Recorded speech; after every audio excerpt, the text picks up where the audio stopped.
From ABC News, live in Times Square, Tuesday, January 17th, 2012. This is Good Morning America with Robin Roberts and George Stephanopoulos. And good morning, everyone. Good to have George back with us. And all eyes on this particular scene right now in the race against time to see if any of those 29 people still missing could still be alive, trapped alive on that Carnival cruise liner. And you can see divers are setting off those explosives both above and below the waterline. That's right. And the missing still include this American couple we're going to show you right now. Jerry and Barbara Heil. They're a retired couple out of Minnesota, raised and educated 4 children. This was supposed to be their dream vacation.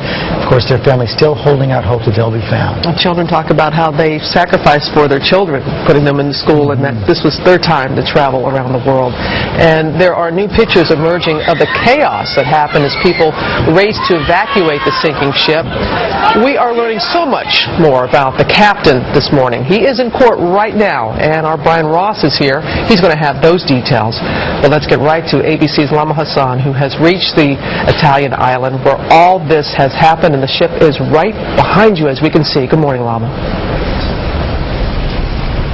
Good morning, Robin. Yes, this morning underwater divers have located the second black box. They're working right now to bring it back up to the surface. And the search and rescue operation is the most difficult for them because, as one described it to us, as being like a labyrinth down there. So much so they've had to bring in specialist cave divers to help. Rescue teams are still searching for survivors above or below water, blasting through the hull for better access to lower decks where more than 24 passengers and crew may still be stuck. These new photos show divers inside the ship wading through upended tables and debris. One diver, spotting an uneaten cake, told a newspaper the experience was the last moments of life on board, replayed before us.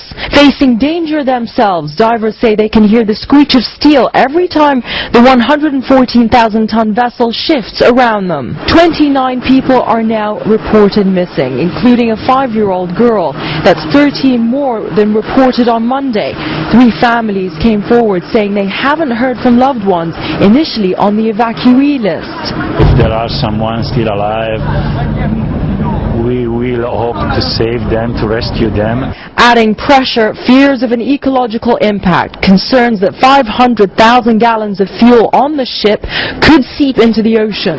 Rescue boats are already protectively deploying boom around the vessel. And now, new indications that the captain of the ship might have veered 4 miles off course on purpose. The sister of a waiter on the ship reportedly posted on Facebook, "In a short period of time, the Concordia will pass very close. A big greeting to my brother, who finally gets to have a holiday."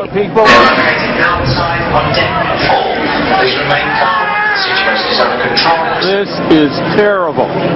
Absolutely terrible. This infrared video shows people lined up like ants trying to escape Friday night by holding hands, forming a human chain to get to the boats below. From the angle of the ship, you can see how difficult it was for the crew to lower the lifeboats into the water and just how close it is to the shore. For those who did jump, it was only a short distance to get to safety. It was chaos because we had to go through the center of the ship. In these newly released videos, passengers seated in the lifeboats are heard trying to figure out who was responsible for the accident. One woman says, "Take pictures, take pictures. It's very important to discover whose fault it is." Well, just moments ago, we heard a very loud explosion. It was a controlled explosion to open up a hole in case the underwater divers need to escape. George? Okay, Lama, thanks very much. As you heard, the ship's captain is facing possible criminal charges for deliberately steering the ship off course. And he's also being accused of abandoning ship before all the passengers were secure. ABC's Brian Ross joins us now. And Brian, that's about the most dishonorable thing a captain can do. Absolutely is. In fact, Italian prosecutors this morning are pushing hard to put the captain, Francesco Scattino, on trial and behind bars, building a case that his behavior was reckless, cowardly, and deadly. The 52-year-old captain was brought to court this morning from the jail where he's been held since Saturday.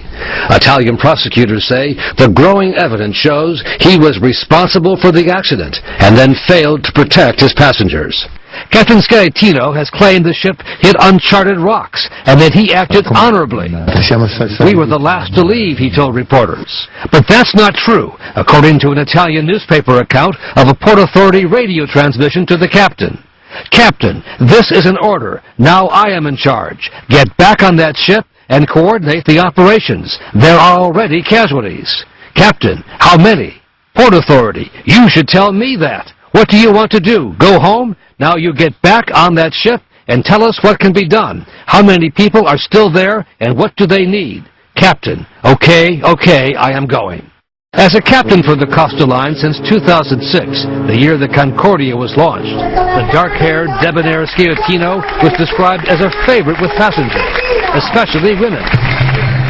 But if it is true that he and other officers fled the ship, leaving passengers behind, it would be a clear violation of what is regarded as the first law of the sea.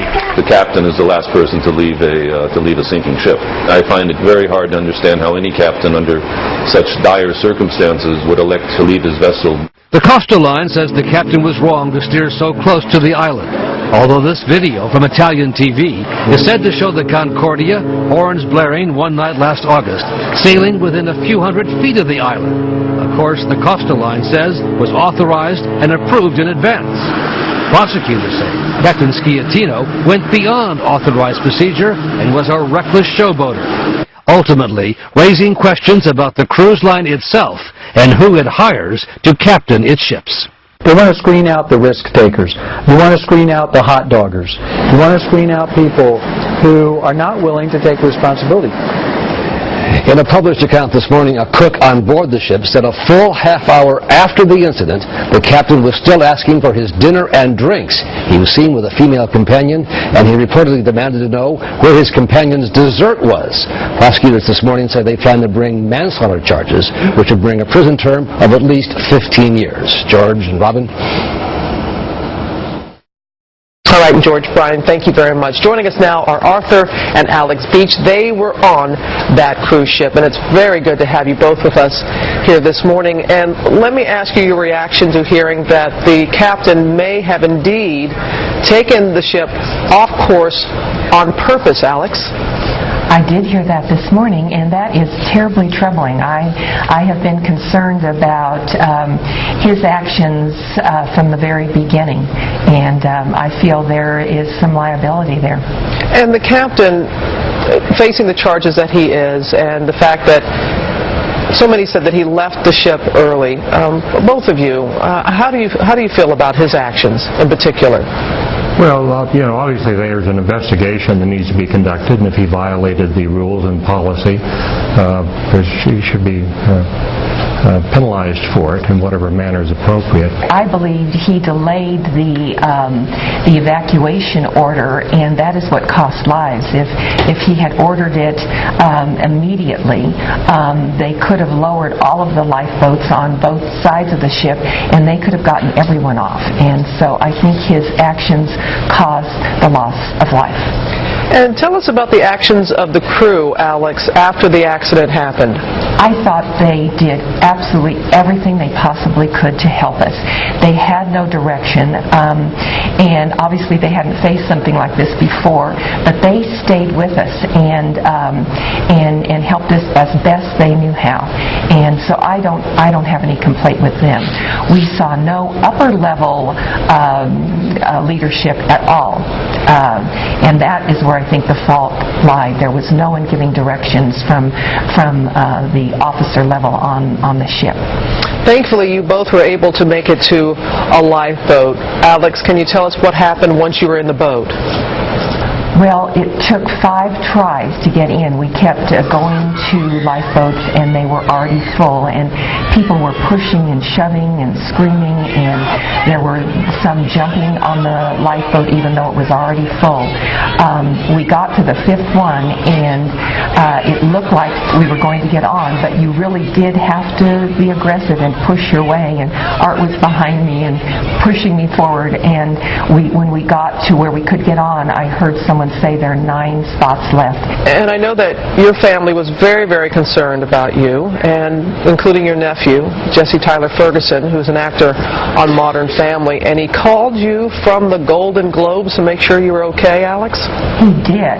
When we got home on Sunday evening, we actually got out of Italy and to Barcelona, I think, sooner than many of the people did. And I got home and I had a message from him. Yeah, your nephew and other family members is very, very relieved that you're back here and that you're safe and sound. Well, Alex and Arthur, thank you very much for sharing your story with us this morning. We certainly do appreciate it. You all take care. Our pleasure. Thank you.